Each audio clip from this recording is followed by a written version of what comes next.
The first time I realized someone was following me, I was already 3 miles past the gas station.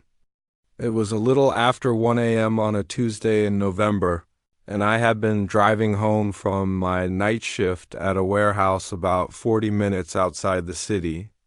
My car was low on gas, and I had promised myself I would stop at the first station I saw because I still had another 20 miles to drive. The highway was almost completely empty. There were a few trucks in the distance, but otherwise it was just black fields on both sides of the road and the occasional reflection of my headlights in the road signs. I remember feeling tired more than anything else. I wasn't scared. I wasn't even particularly alert. I had the radio turned low and the heat running because the temperature had dropped sharply that night. When I finally saw the gas station sign glowing through the darkness, I pulled off the highway without thinking twice. It was one of those older stations that looked like it had been there forever, with a convenience store attached to the pumps and a large, illuminated canopy that flickered slightly whenever the wind picked up. There were only 2 cars there when I pulled in.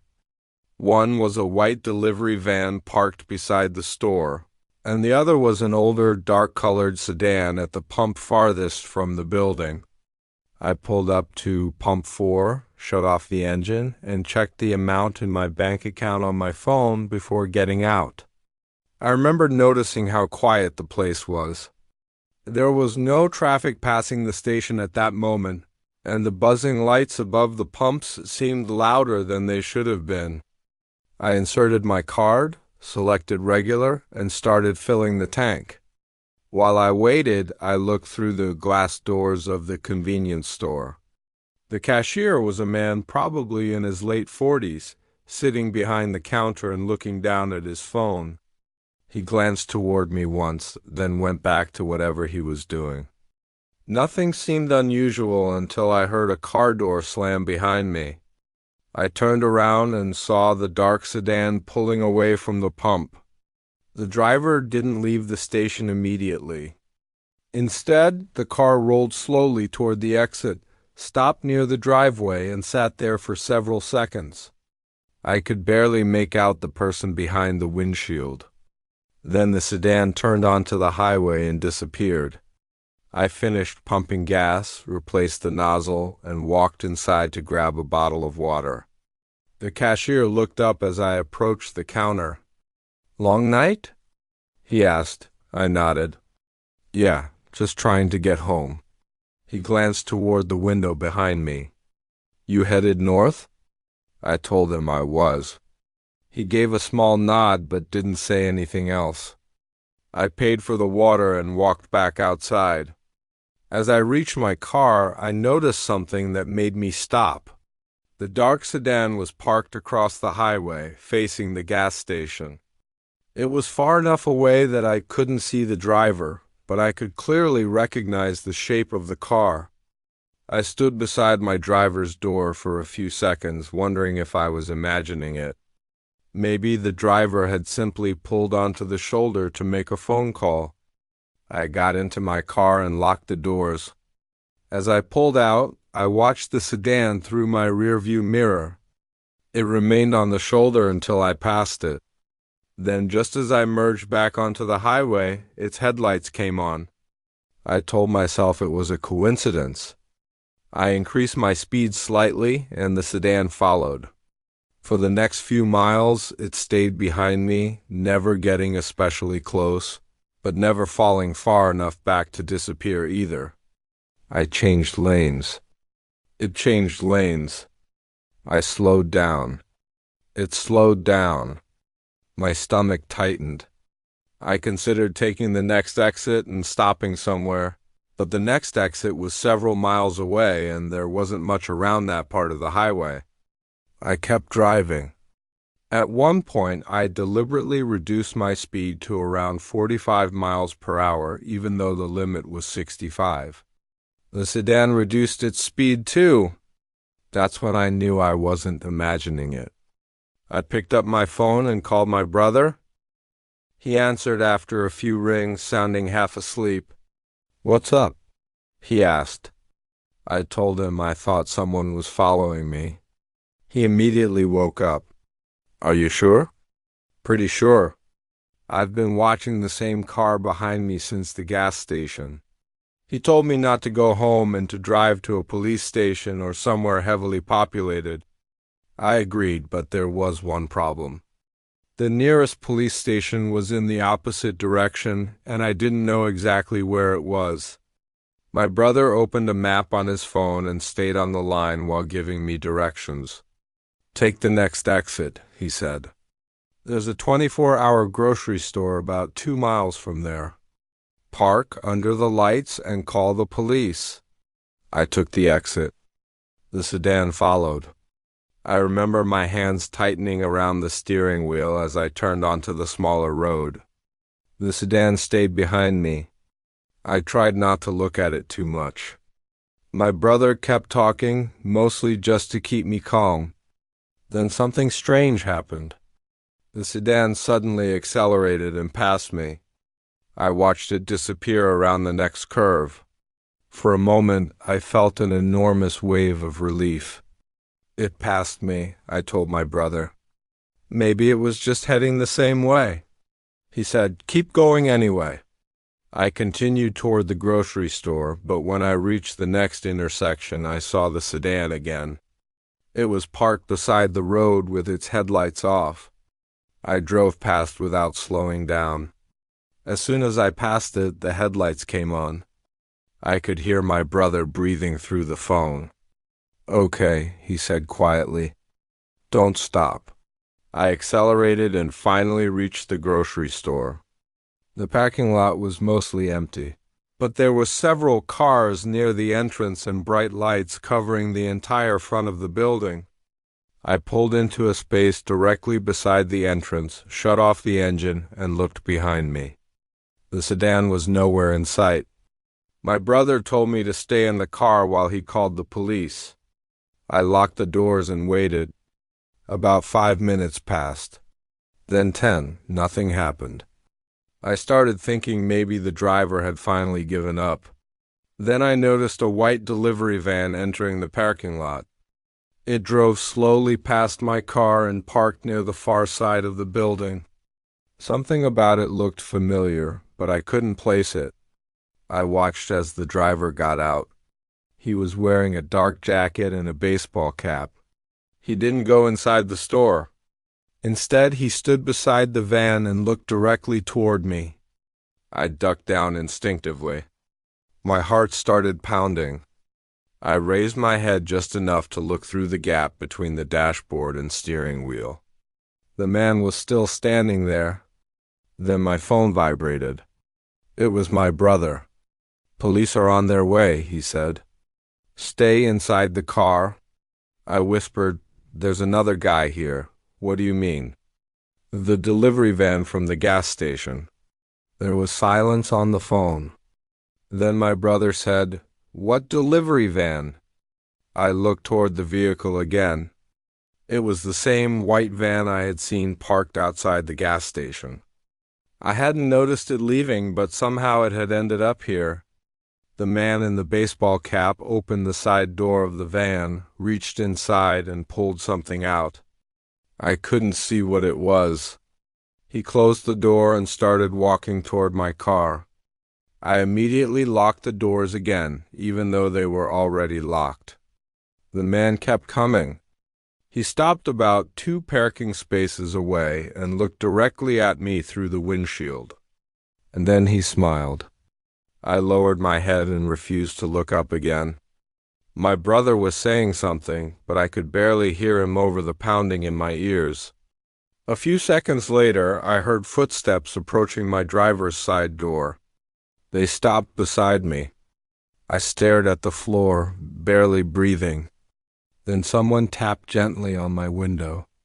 I didn't move. Another tap came, slightly harder. Then a man's voice said, "Hey, you dropped something back at the gas station." I slowly looked up. The man was holding my driver's license against the glass. For a second, I couldn't understand what I was seeing. Then I remembered. When I had paid for the water, I had taken my wallet out and set my license on the counter while searching for my card. I must have left it there. The man was holding it between two fingers. He smiled again and tapped the window. "Thought you might want this back?" I didn't answer. My brother was shouting through the phone, telling me not to open the door. Then the man leaned closer to the window and lowered his voice. "You know, you shouldn't tell people where you're going." My entire body went cold. I had only told one person where I was going, and that person was my brother. The man straightened up and looked toward the entrance of the grocery store. Then he calmly placed my driver's license on the hood of my car and walked away. I watched him return to the white van. A police cruiser finally entered the parking lot less than a minute later. The man immediately got into the van and drove toward the opposite exit. The officers followed him, and I stayed exactly where I was until they told me to step out. Later, they found the dark sedan abandoned several miles away. The driver had never been identified. But when the officers checked the gas station's security footage, they discovered something that made me feel sick. The white van had been parked there before I arrived. The man had watched me pull in, watched me pay, and then followed me from the station. And according to the cashier, the man had never bought anything. He had simply been sitting in the van, waiting. I thought that was the worst part until one of the officers showed me another frame from the footage. It was taken just before I left the gas station. The man wasn't watching my car. He was standing beside the driver's side door, looking through the window while I was inside the store. And on the seat beside him was a folded piece of paper with my home address written on it. The second story happened to me when I was 23, and for a long time afterward I stopped getting gas alone at night.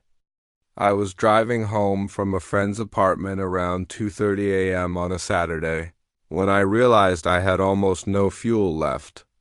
I had been working late that week and hadn't paid much attention to the gauge, and by the time the warning light came on, I was already several miles outside town. The highway was mostly empty, and the only place open for miles was a small gas station beside an old truck stop. I had passed it dozens of times during the day, but at night it looked completely different. The station sat at the end of a long access road surrounded by dark fields and a few abandoned-looking buildings. There were 4 pumps under a bright canopy, a convenience store with a large front window, and a small garage attached to the back.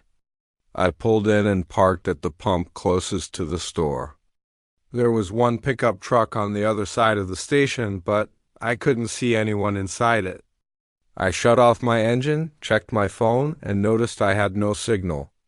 That wasn't unusual in the area, so I put the phone back in my pocket and started pumping gas. I remember hearing a faint metallic banging from somewhere behind the building. It sounded like someone dropping tools, followed by a few seconds of silence. I looked toward the garage, but the doors were closed and the lights were off. I assumed it was the wind. When the tank was full, I walked inside to pay. The cashier was a woman in her 50s sitting behind the counter. She looked up when I entered and gave me a tired smile. "Pump 3?" she asked. I nodded and handed her my card. She processed the payment, then looked toward the window. "You're not staying long, are you?" I laughed because the question seemed strange.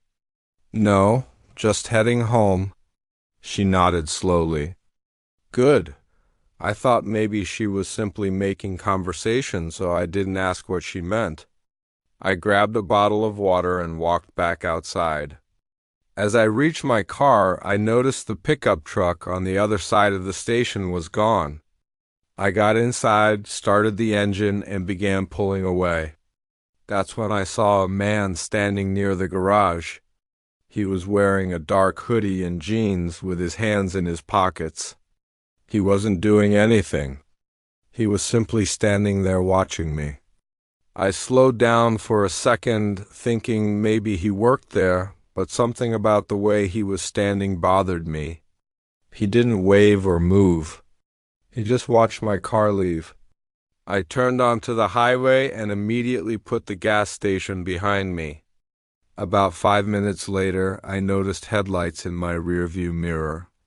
A vehicle was following me, but I didn't think much of it at first. Then I recognized the shape. It was the same pickup truck that had been parked at the station. I told myself there was probably a perfectly normal explanation. Maybe the driver lived in the same direction. Maybe he had simply stopped for gas. I kept driving. After another few miles, I noticed the pickup was still behind me. I changed lanes. It changed lanes too. I slowed down slightly. It slowed down. My first instinct was to keep going, but I remembered something the cashier had said. "You're not staying long, are you?" I started feeling uneasy. I took the next exit even though it wasn't my usual route. The pickup followed. I turned onto a narrow road with houses scattered along both sides. The pickup remained behind me. I considered calling the police, but my phone still showed no service. I drove for another 2 minutes before seeing a small motel ahead. Its office sign was illuminated and there were several cars parked outside. I pulled into the lot and parked directly beneath a light. The pickup drove past without stopping. I watched its taillights disappear around the corner. I sat there for several minutes waiting to see if it came back. Nothing happened. I finally went inside the motel office. An older man was sitting behind the desk watching television. "Can I help you?" he asked. I told him I thought someone had followed me from the gas station and asked if I could use his phone. He looked at me for a moment, then handed me the desk phone without asking questions. I called my brother and explained what happened. While I was talking, the motel clerk suddenly raised a hand. "Don't hang up yet," he said. I looked at him. He pointed toward the window. The pickup truck had returned. It was parked across the street with its lights off.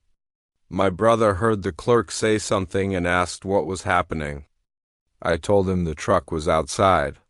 He told me to stay inside and call the police. The clerk locked the office door and lowered the blinds.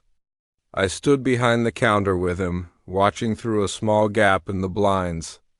The pickup remained across the street for almost 15 minutes. Nobody got out. Then the driver's door opened. A man stepped onto the pavement.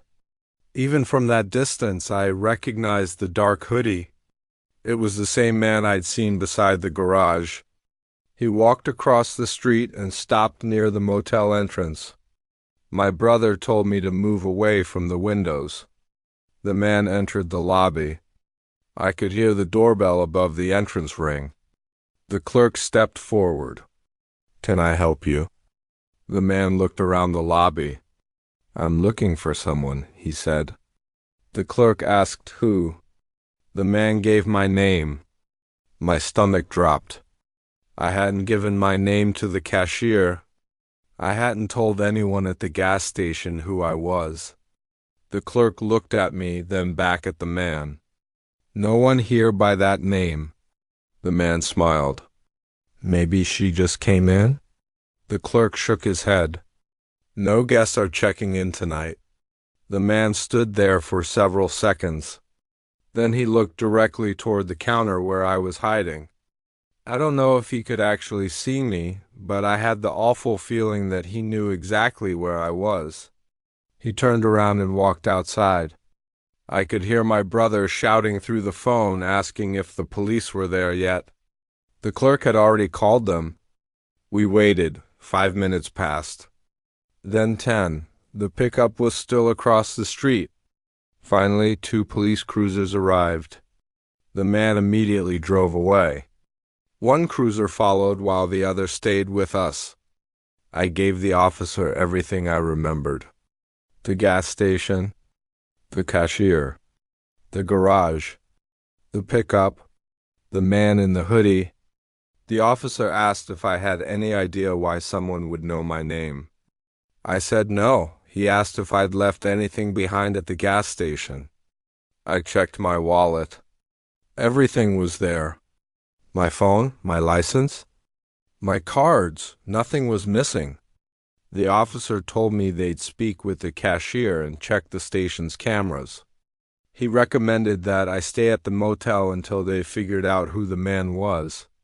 I spent the rest of the night in a motel room with my brother on the phone. I'd barely slept. The next morning, an officer called me. They had identified the man. He was a former employee of the gas station who had been fired several months earlier. According to the cashier, he had been showing up around closing time and bothering customers. The police had warned him to stay away from the property, but apparently he hadn't listened. The officer told me something else that I hadn't expected.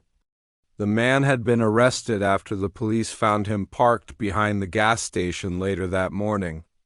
Inside his pickup, they found several photographs of cars, license plates, and handwritten notes about people who regularly stopped at the station. My car was among them. There was a note beside my license plate number that simply said, "Leaves around 2:30. I felt sick when I heard that. But the officer said they still couldn't prove he had intended to hurt me. He could claim he was only watching people. I wanted to believe that. I really did. A few days later, the gas station cashier called me directly. She apologized for not telling me more that night. Then she said something that I still think about. She told me the man hadn't been standing beside the garage when I drove away. He had been standing there earlier, but when I came outside, he had already disappeared. I asked her where he had gone. She hesitated. Then she said, "He was under your car." I didn't say anything. She explained that the security camera showed him crouching beneath my car for almost 30 seconds while I was inside paying. He had apparently moved away just before I came outside. The police later searched my car and found nothing. But the cashier told me there was one more thing on the footage. Just before I drove away, the man had walked behind my car and looked directly into the camera. Then he pointed toward the road I was about to take. And when the cashier zoomed in on the footage, she could see him smiling. The third story started with something so ordinary that I didn't think about it again until months later. I was 27 and working the overnight shift at a small gas station just outside town. The station wasn't in a dangerous area, but it was isolated enough that after midnight there wasn't much traffic. Most nights were predictable. Truck drivers stopped for coffee, people from nearby farms came in for cigarettes and snacks, and every once in a while someone would pull in just before closing because they had forgotten to fill up. I usually worked alone from 11 p.m. until 7 a.m., which meant I got used to the quiet. There was a security camera above the front entrance, another pointed toward the pumps, and two more covering the parking lot and the side of the building.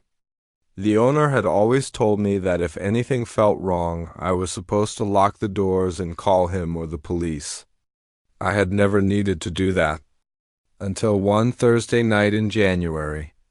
It was around 2:40 a.m. when a gray SUV pulled into the station. I was sitting behind the counter drinking coffee when I heard the pump activate. I looked through the front window and saw a man get out of the SUV.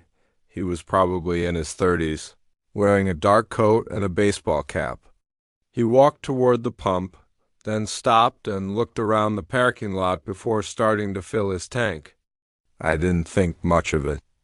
A few minutes later, he came inside. He bought a bottle of water and a pack of gum. I rang him up, and he stood there staring at the register while I gave him his change. "Quiet tonight," he said. I nodded. "Usually is around this time?" He smiled slightly. "You work alone?" The question caught me off guard. I looked at him and said, "Most nights."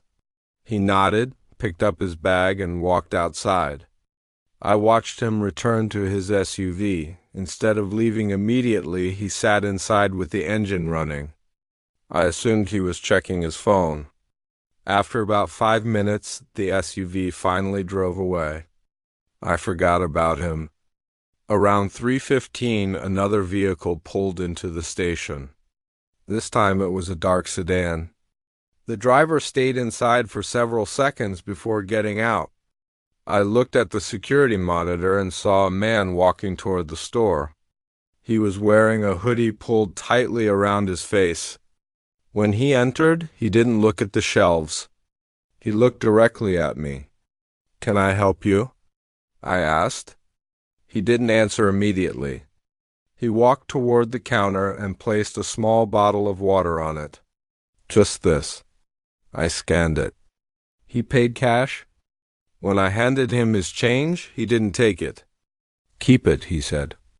Then he turned around and walked outside. I watched him through the window. He didn't go back to the sedan. Instead, he walked around the side of the building and disappeared. I waited a few seconds, then checked the camera monitor. The side camera showed nothing.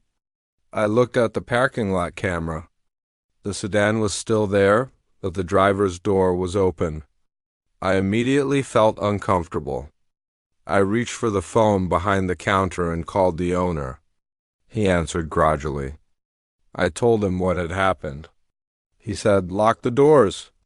Don't go outside." I locked the front entrance and continued watching the cameras. For almost 10 minutes, nothing happened. Then I saw the gray SUV return, the same one from earlier. It pulled into the station and parked near the air pump. The driver didn't get out. He just sat there with the lights off. I called the owner again. "The SUV is back." There was a pause. "Are you sure it's the same one?" I said yes. He told me to call the police. I picked up the phone, but before I could dial, I heard a knock on the front door. I looked up. The man in the hoodie was standing outside. He was staring directly at me through the glass. I didn't move. He raised one hand and pointed toward the side of the building. Then he mouthed something I couldn't understand. I stayed behind the counter. He knocked again, harder this time. I called the police. While I was speaking to the dispatcher, the man walked away from the door. I watched him disappear around the side of the building. The dispatcher asked me if I could see where he went. I said no. She told me to stay inside and keep the doors locked. I looked at the cameras again. The side camera was still empty. Then I noticed something on the monitor that made my stomach drop. The camera above the rear entrance showed the gray SUV parked directly behind the building. Its rear doors were open. The man from the SUV was standing beside them. He was looking into the darkness behind the station. Then he turned toward the camera. He stared directly into it. A second later, the video feed from that camera went black. I knew the camera had been working because I had checked it earlier. I immediately called the owner. He didn't answer. I tried again. Nothing. Then the lights in the store flickered once, twice. Then they came back on. I heard a faint scraping sound from somewhere behind the counter. I froze. I looked down and realized the sound was coming from the storage room door. It was slowly moving. I hadn't left it open. I grabbed the baseball bat we kept under the counter and backed away. The door opened another inch. I called out, "Who's there?" No answer. Then the door slammed shut. I heard footsteps outside. The police dispatcher was still on the phone. She told me officers were less than 5 minutes away. I stood there holding the bat, staring at the storage room. Then I heard someone knock on the front door again. I looked toward the entrance. The man in the hoodie was standing there. He lifted both hands to show me they were empty. Then he pointed behind me. I turned around. The storage room door was open. I could see the narrow hallway leading toward the back entrance. Someone was standing at the end of it. For 1 second, I couldn't make out who it was. Then the figure stepped into the light. It was the man from the gray SUV. He had somehow entered through the back of the station. I screamed and ran toward the locked front door. The man behind me shouted, "Don't open it!" I ignored him and reached for the phone. The police dispatcher told me to move away from the back hallway. I grabbed the counter and pulled myself behind it. The man from the SUV stopped. He wasn't approaching me anymore. He was looking toward the front door. Then the man outside started pounding on the glass. The two men began shouting at each other. I couldn't understand everything they were saying, but I heard the man inside yell, "You're going to get us both arrested." The man outside shouted back, "Then leave her alone." That was when I realized I had completely misunderstood the situation. The man in the hoodie wasn't trying to get inside. He had been trying to warn me. The man from the SUV was the one who had entered through the back. The police arrived less than a minute later. The man inside tried to run through the rear exit, but officers caught him behind the building. The man outside immediately stepped away from the door and put his hands where officers could see them. They detained both men while they investigated. Later, I learned that the two men knew each other. The man from the SUV had been planning to rob the station. He had parked behind a building and cut power to one of the exterior cameras before entering through the rear door. The other man had been with him earlier but changed his mind. That's why he returned and tried to warn me. The police found gloves, a knife, zip ties, and a backpack inside the SUV. None of it had been used, but it was enough for the police to take the threat seriously.